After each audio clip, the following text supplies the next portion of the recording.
নমস্কাৰ এই মুহূৰ্তত সন্ধিয়াৰ কেইবাটাও গুৰুত্বপূৰ্ণ খবৰ। আজি 16 জুলাই। অসমৰ লগতে ভাৰতৰ বিভিন্ন প্ৰান্তৰ পৰা সন্ধিয়াৰ কেইবাটাও খবৰ একেলগে যুগুতোৱা হৈছে। এই মুহূৰ্তত জনাই আছো এটা গুৰুত্বপূৰ্ণ খবৰ। এফালৰ পৰা খেদি পঠিওৱা হৈছে মিয়াক। মহানগৰী গুৱাহাটীত মিয়াৰ বিৰুদ্ধে আৰম্ভ হৈছে অভিযান। মিয়াক খেদিবলৈ লগে ভাগে ওলাই আহিছে ৰাইজ। নিশা গুৱাহাটীত ভূতনাথ মিয়াৰ বিৰুদ্ধে অভিযান। এটা গুৰুত্বপূৰ্ণ খবৰ। কোনো মিয়া থাকিব নোৱাৰিব, কোনো মিয়াই ব্যৱসায় কৰিব নোৱাৰিব। এফালৰ পৰা খেদি পঠিওৱা হৈছে মিয়াক। খাৰি যোৱা নাই পদপথত ব্যৱসায় কৰা মিয়া। আৰক্ষীৰ লগত লৈ ৰাইজে চলাইছে অভিযান। মহানগৰী গুৱাহাটীত মিয়াৰ বিৰুদ্ধে আৰম্ভ হৈছে অভিযান। পৰৱৰ্তী খবৰটো হৈছে ভয়ংকৰ নাও দুৰ্ঘটনাত একেলগে 500 গৰাকীকৈ লোকৰ খলিল সমাধি ঘটিছে। এটা দুখবৰ এই মুহূৰ্তত জনাইছো। ভয়ংকৰ নাও দুৰ্ঘটনাত 500 লোকৰ খলিল সমাধি ঘটিছে। এটা দুখবৰ এই মুহূৰ্তত বংগোপসাগৰত ভয়ংকৰ নাও দুৰ্ঘটনা সংঘটিত হৈছে, য'ত একেলগে 500 লোকৰ খলিল সমাধি ঘটিছে। নাও দুৰ্ঘটনাত অতি কমেও 500 লোকৰ মৃত্যুৰ আশংকা প্ৰকাশ কৰা হৈছে। ডাঙৰ খবৰ। দুৰ্ঘটনাগ্ৰস্ত অত্যাধিক যাত্ৰী কঢ়িওৱা নাওখন জোখতকৈ অধিক যাত্ৰী কঢ়িওৱাৰ বাবে সাগৰত ডুব গৈছে নাওখন, আৰু তাৰ পাছতে 500 লোকৰ খলিল সমাধি ঘটিছে। ম্যানমাৰৰ পৰা কঢ়িয়াই নিছিল ৰোহিংগিয়া শৰণাৰ্থীক, আৰু তাৰ পিছতে ভয়ংকৰ ঘটনা। উদ্ধাৰ অভিযান অব্যাহত ৰাখিছে উদ্ধাৰকাৰী দলে। উদ্ধাৰ অভিযান অব্যাহত ৰখা হৈছে। সাগৰত ডুবি মৃত্যুৰ আশংকা লোকসকলৰ। এতিয়াও কোনো লোকৰ নাই কোনো সন্ধান। ডাঙৰ খবৰ এই মুহূৰ্তত। এখন নাৱত গৈছিল প্ৰায় 250কৈ লোক। ম্যানমাৰৰ হিংসাৰ পৰা প্ৰাণ বচাই পলায়ন কৰোঁতে ভয়ংকৰ ঘটনা সংঘটিত হৈছে। অধিকাংশ লোকেই মুছলমান। বাংলাদেশলৈ পলায়ন লোকসকলৰ। ইয়াৰ পূৰ্বেও 900 লোকৰ মৃত্যু হৈছিল সাগৰ পাৰ হওঁতে। ভয়ংকৰ নাও দুৰ্ঘটনাত 500 লোকৰ খলিল সমাধি ঘটিছে। পৰৱৰ্তী খবৰটো হৈছে হৰমুজত আমেৰিকাৰ অধিকাৰ নাই। ইৰাণৰ পৰা হৰমুজ কাঢ়ি নিবলৈ বিশ্বৰ কোনো শক্তিৰ দম নাই। এটা আন্তঃৰাষ্ট্ৰীয় খবৰ এই মুহূৰ্তত জনাইছো। আমেৰিকাৰ ৰাষ্ট্ৰপতি ডনাল্ড ট্ৰাম্পক ধমক দিছে এইবাৰ ইৰাণে। হৰমুজত আমেৰিকাৰ কোনো অধিকাৰ নাই। হৰমুজত কেৱল ইৰাণৰ অধিকাৰ নাই।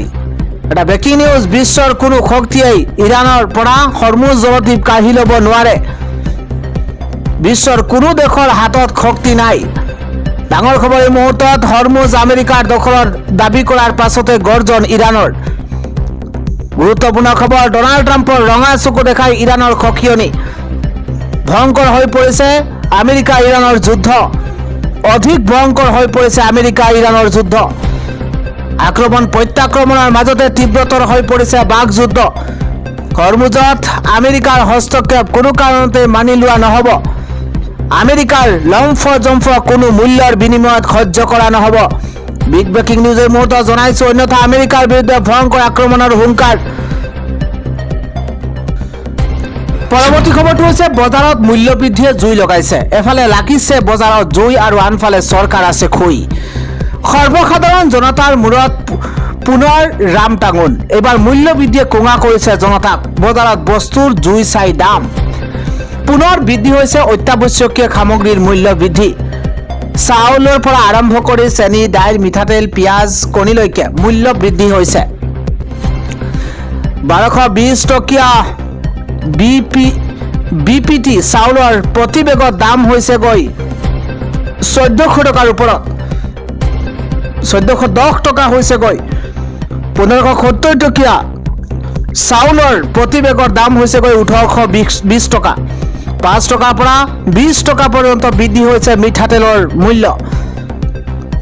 237 টকীয়া ইঞ্জিন মিঠাতেলৰ দাম হৈছেগৈ 255 টকা। অনুমান কৰক কিদৰে মূল্য বৃদ্ধি হৈছে। 195 টকীয়া ধাৰা মিঠাতেলৰ দাম হৈছেগৈ 220 টকা। 220 টকীয়া কণীৰ প্লেটৰ দাম হ'লগৈ 270 টকা। এইদৰে মূল্য বৃদ্ধি হৈছে। 25 টকাৰ প্ৰতি কেজি পিঁয়াজৰ মূল্য হৈছেগৈ 50 টকা। 48 টকাৰ প্ৰতি কেজি চেনিৰ মূল্য হৈছে 52 টকা। এইদৰে বজাৰত লাগিছে জুই। মূল্য বৃদ্ধি এতিয়া কোঙা কৰিছে জনতাক। আগবাঢ়িছো পৰৱৰ্তী খবৰ। ইৰাণৰ ভিতৰত সোমাই আমেৰিকাই কৰিব আক্ৰমণ। ইৰাণৰ ভিতৰত সোমাই আমেৰিকাই আক্ৰমণ কৰিব। ইৰাণৰ ভিতৰত প্ৰৱেশ কৰি অভিযান চলাব আমেৰিকাই। এটা ডাঙৰ খবৰ, ইৰাণৰ ভিতৰত সোমাই বৃহৎ সামৰিক অভিযান চলাব আমেৰিকাই। ইৰাণৰ ভিতৰত সোমাই বৃহৎ সামৰিক অভিযান চলাব। ইৰাণৰ বিৰুদ্ধে সাজু হৈ পৰিছে আমেৰিকাৰ ইৰাণ এটেক। ইৰাণৰ বিৰুদ্ধে সাজু আমেৰিকাৰ ইৰাণ এটেক।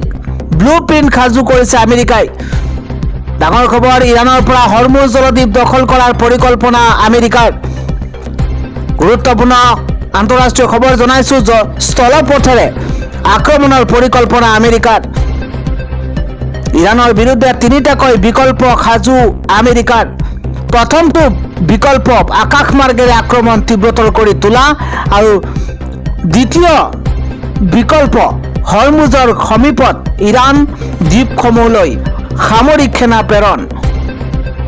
সামৰিক সেনাৰে ইৰাণৰ ভিতৰত সোমাই আক্ৰমণ। তৃতীয় বিকল্প হৈছে গোপন সুৰংগৰ পৰা ধাৰাসাৰ বোমা বৰ্ষণ, পাৰমাণৱিক আক্ৰমণ। এই ক্ষেত্ৰত গ্ৰীণ ছিগনেল দিছে আমেৰিকাৰ ৰাষ্ট্ৰপতি ডনাল্ড ট্ৰাম্পে। ইৰাণৰ ভিতৰত প্ৰৱেশ কৰি অভিযান চলাব আমেৰিকাই। জনাইছো আন এটা খবৰ, অসমত নাইকিয়া হ'ব চিণ্ডিকেট। 126টা সমষ্টিক আত্মনিৰ্ভৰ সমষ্টি কৰাৰ সংকল্প এইবাৰ মুখ্যমন্ত্ৰী হিমন্ত বিশ্ব শৰ্মাৰ। অসমত নাইকিয়া হ'ব চিণ্ডিকেট। 126টা সমষ্টিক আত্মনিৰ্ভৰ সমষ্টি কৰাৰ সংকল্প মুখ্যমন্ত্ৰীগৰাকীৰ। আত্মনিৰ্ভৰ ভাৰত, আত্মনিৰ্ভৰ অসম, আত্মনিৰ্ভৰ সমষ্টিৰ সংকল্প লৈছে চৰকাৰখনে। অসমৰ চিণ্ডিকেট শব্দটোৱে নাইকিয়া হৈ যাব। আত্মনিৰ্ভৰ হলেই চিণ্ডিকেট নাইকিয়া হৈ যাব বুলি মন্তব্য কৰিছে। মাছ, মাংস, কণী, গাখীৰেৰে আত্মনিৰ্ভৰ হোৱাৰ পৰিকল্পনা কৰক। প্ৰতিজন বিধায়কেই আত্মনিৰ্ভৰ সমষ্টি গঢ়ি তোলক। প্ৰতিজন বিধায়কে আত্মনিৰ্ভৰ সমষ্টি গঢ়ি তোলক, মন্তব্য কৰিছে। কাষৰ সমষ্টিৰ বস্তু নিজৰ সমষ্টিলৈ আহিব নিদিব। আত্মনিৰ্ভৰশীল কৰি তোলক নিজৰ সমষ্টি, মন্তব্য কৰিছে মুখ্যমন্ত্ৰী হিমন্ত বিশ্ব শৰ্মাই। পৰৱৰ্তী খবৰটো হৈছে ৰন্ধন গেছক লৈ আহি পৰিছে ডাঙৰ খবৰ। মাত্ৰ 10 মিনিটতে হোম ডেলিভাৰী কৰিব এতিয়া ৰন্ধন গেছ। দেশৰ গ্ৰাহক লৈ বৃহৎ সুবিধা আহি পৰিছে। এটা ভাল খবৰ এই মুহূৰ্তত জনাইছো, এতিয়াৰে পৰা মাত্ৰ 10 মিনিটতে হোম ডেলিভাৰী হ'ব ৰন্ধন গেছৰ। অনলাইন অৰ্ডাৰ দিব পাৰিব ৰন্ধন গেছ। দেশৰ প্ৰথমবাৰৰ বাবে হাতত লোৱা হৈছে এই বৃহৎ সুবিধা। ছুইগিত অনলাইনতে অৰ্ডাৰ দিব পাৰিব ৰন্ধন গেছ। HPCL ছুইগিৰ মাজত নতুন চুক্তি। নিত্য ব্যৱহাৰ্য সামগ্ৰীৰ দৰে চিলিণ্ডাৰো দিব পাৰিব অৰ্ডাৰ। এটা গুৰুত্বপূৰ্ণ খবৰ, প্ৰথম পৰ্যায়ত বেংগালুৰুত হ'ব চিলিণ্ডাৰ ডেলিভাৰী। HP নাভিয়া ৰন্ধন গেছ দিব পাৰিব অৰ্ডাৰ। এই চিলিণ্ডাৰ ক্ৰয় কৰিলে খালী চিলিণ্ডাৰ দিব নালাগে ঘূৰাই। ঘৰত LPGৰ কানেকশ্যন নাথাকিলেও ক্ৰয় কৰিব পাৰিব চিলিণ্ডাৰ। পৰৱৰ্তী সময়তে খালী চিলিণ্ডাৰ ঘূৰাই দিব লাগিব গ্ৰাহকসকলে। এই চিলিণ্ডাৰ হ'ব 10 কেজি। ছাত্ৰ ছাত্ৰী, শ্ৰমিক, ভাড়াঘৰৰ লোকেও সংযোগ নথকাকৈ ল'ব পাৰিব চিলিণ্ডাৰ। ডাঙৰ খবৰ এই মুহূৰ্তত, চিলিণ্ডাৰ অৰ্ডাৰ কৰা গ্ৰাহকে পৰিচয় পৰীক্ষণ হিচাপে KYC কৰিব লাগিব। প্ৰয়োজনীয় নথিপত্ৰৰ অনলাইনতে দিব লাগিব তথ্য। পূৰ্বৰ চিলিণ্ডাৰতকৈ এই চিলিণ্ডাৰৰ ওজন হ'ব যথেষ্ট কম। দেশত প্ৰথমবাৰৰ বাবে হাতত লোৱা হৈছে এই বৃহৎ সুবিধা। জনাইছো আন এটা খবৰ, 5 বাৰকৈ নামাজ আদায় কৰিছিল ভগৱান শ্ৰীকৃষ্ণই। মৌলানা জাৰ্চিছ আনচাৰীৰ বিস্ফোৰক মন্তব্য। বিগ নিউজ, 5 বাৰকৈ নামাজ আদায় কৰিছিল ভগৱান শ্ৰীকৃষ্ণই। ভগৱান শ্ৰীকৃষ্ণক লৈ বিতৰ্কিত মন্তব্য কৰিছে মৌলানা জাৰ্চিছ আনচাৰীয়ে। ভগৱান শ্ৰীকৃষ্ণক লৈ বিতৰ্কিত মন্তব্য কৰিছে মৌলানা জাৰ্চিছ আনচাৰীৰ মন্তব্যক লৈ এতিয়া তোলপাৰ লাগিছে সমগ্ৰ দেশত। মৌলানা জাৰ্চিছ আনচাৰীক গ্ৰেপ্তাৰৰ দাবী জনাইছে হিন্দু দল সংগঠনে। শ্ৰীকৃষ্ণ আৰু ৰামে ইছলাম ধৰ্মৰ প্ৰচাৰ কৰিছিল। শ্ৰীকৃষ্ণ আৰু ৰামে ইছলাম ধৰ্মৰ প্ৰচাৰ কৰিছিল। 5 বাৰকৈ নামাজ আদায় কৰিছিল শ্ৰীকৃষ্ণই বুলি মন্তব্য। শ্ৰীমদ্ভাগৱত গীতাৰ শ্লোকৰো ভুল ব্যাখ্যা মৌলানা জাৰ্চিছ আনচাৰীৰ বিতৰ্কিত মন্তব্যক লৈ খৰব হৈ পৰিছে হিন্দু ধৰ্মগুৰু। আন এটা খবৰ E20 পেট্ৰল ভৰাই নষ্ট হল বাহন নতুন গাড়ী প্ৰদানৰ নিৰ্দেশনা আদালতৰ E20 পেট্ৰলক লৈ আহি গৈছে ডাঙৰ খবৰ E20 পেট্ৰল ভৰাই নষ্ট হৈছে বাহন এতিয়া কোম্পানীয়ে দিব লাগিব নতুন গাড়ী বাহনৰ মালিকৰ পক্ষত প্ৰথমটো ৰায় দিছে আদালতে ডাঙৰ খবৰ এই মুহূৰ্তত জনাইছো কনজিউমাৰ কোৰ্টত দাখিল হৈছিল আবেদন আদালতৰ মতে E20 পেট্ৰলৰ বাবে বাহনৰ মাইলেজত হৈছে সমস্যা আৰু যাৰ বাবে গাড়ীৰ মালিকক ক্ষতিপূৰণৰ নিৰ্দেশনা ছত্তীশগড়ৰ ৰায়পুৰৰ কনজিউমাৰ কোৰ্টৰ এই ৰায় বাহনৰ মালিকৰ অভিযোগ E20 পেট্ৰল ভৰোৱাৰ পাছতে আহিছে সমস্যা দৈনিক কৰিবলগীয়া হৈছিল বাহনৰ মেৰামতি ইঞ্জিনৰ পাৰফৰ্মেন্স বেয়া কৰিছিল E20 পেট্ৰলে ডিলাৰৰ দাবী গাড়ীত হোৱা সমস্যা বাহনৰ মালিকৰ দুখ আদালতৰ নিৰ্দেশনাৰ পাছতে কোম্পানীয়ে দিব লাগিব নতুন গাড়ী ৪৫ দিনৰ ভিতৰতে আবেদনকাৰীক গাড়ী প্ৰদানৰ নিৰ্দেশনা দিয়া হৈছে যদি কোম্পানীয়ে দিব নোৱাৰে ঘূৰাই দিব লাগিব ২০,৫০,০০০ টকা আবেদনকাৰীয়ে সন্মুখীন হোৱা সমস্যাৰ বাবে ১ লাখ টকাৰ ক্ষতিপূৰণৰো নিৰ্দেশনা দিয়া হৈছে টেংকিত আঠাযুক্ত তৰল পদাৰ্থ হৈছে উদ্ধাৰ বাহনৰ মালিকৰ পক্ষত প্ৰথমটো ৰায় দিছে আদালতে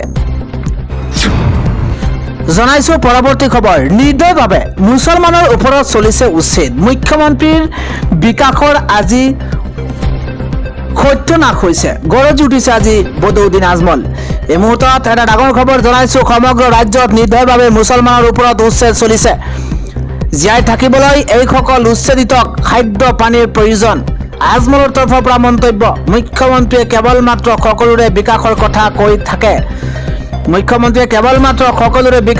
কৈ থাকে কিন্তু বিকাশ বুলি কৈ থাকোঁতে সত্যনাশ হৈ গৈছে ৰাজ্যত হোৱা উচ্ছেদক লৈ খৰব হৈ পৰিছে সাংসদ বদৌদ্দিন আজমল মুখ্যমন্ত্ৰী বিজেপি চৰকাৰৰ ভূমিকাত ক্ষোভ বুজাইছে AIDFৰ বিধায়কগৰাকীয়ে উচ্ছেদিতক জীয়াই থাকিবলৈ এটুকুৰা হলেও মাটি লাগে যেনেকৈ যি হোক ৰাজ্যত উচ্ছেদ বন্ধ হ'ব লাগে উচ্ছেদৰ বিৰোধিতাৰে সদনত মন্তব্য কৰিছে মৌলানা বদৌদ্দিন আজমলে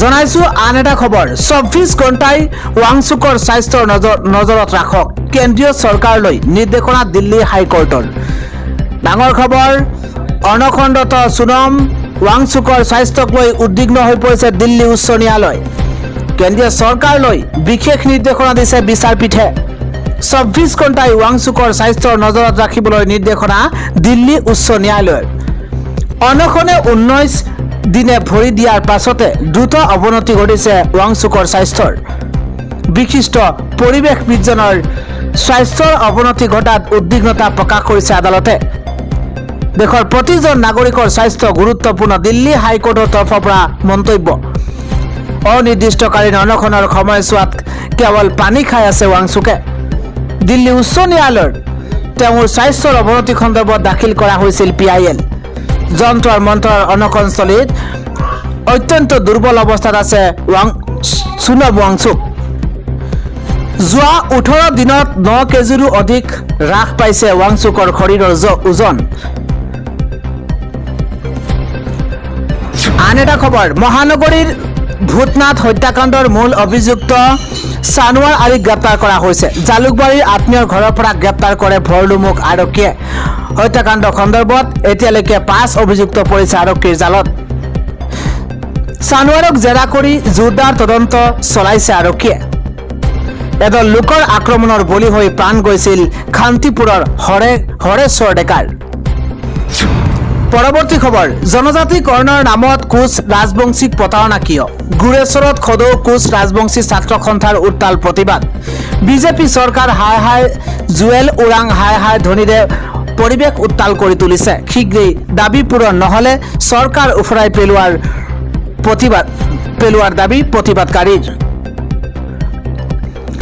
আন এটা খবৰ হৈছে হিন্দুত্ববাদীক উত্তৰ দিছে এবাৰ জনপ্ৰিয় অভিনেতা আমিৰ খানে গৌৰী হিন্দু নহয় খ্ৰীষ্টানহে একাংশ হিন্দুত্ববাদীক উত্তৰ দিছে অভিনেতা আমিৰ খানে লাভ জেহাদী খজুৱাসকলক প্ৰত্যুত্তৰ দিছে আমিৰ খানে একাংশ হিন্দুত্ববাদী নেতাই লাভ জেহাদৰ ব্ৰেণ্ড এম্বেচাডাৰ আখ্যা দিছিল আমিৰ খানক।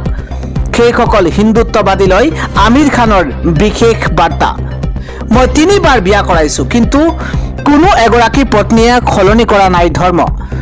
মোৰ তৃতীয় পত্নী গৌৰী হিন্দু নহয়, খ্ৰীষ্টানহে।